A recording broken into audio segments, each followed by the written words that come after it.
I cannot disagree, Navika, because I think India is sitting on the high table of the global community. I think the stock of India abroad is at a new level, and I've spoken to many NRIs abroad who feel that for the first time India is being taken seriously by the world. So I think the brand India has certainly gone up, and I will concede that it is linked to brand Modi. There is no questioning the fact that today there is a brand Modi. His energy, his eloquence, his personal popularity, his relentless work levels, and I think quick decision making, all of these have contributed to important changes in the perception of India and in the reality of India.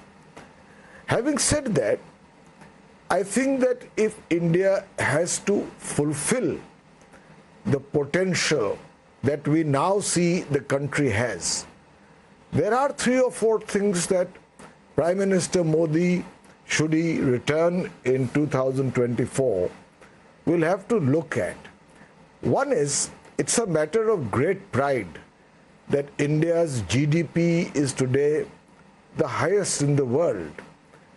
But when you reduce that GDP to per capita, we are still one of the poorest countries in the world for the size of economy we have.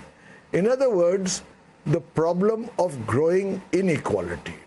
I am not saying that there is any magic wand to resolve it, but I think more needs to be done, because while the number of billionaires have been growing, and startups too, which I commend, I think there are too many people still who cannot afford a meal a day or who cannot read or write.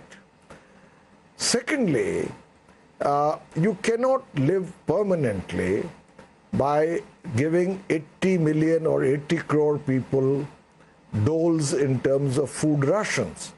We have problems ahead, including the possibility of a drought. Our food stocks have fallen to a new low, and therefore I think ultimately the solution is not continuing to give free food, but to find them jobs.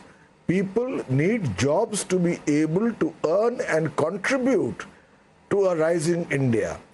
So, which brings me to my second point, that unemployment in the face of economic growth is something that Prime Minister Modi and the government will need to tackle.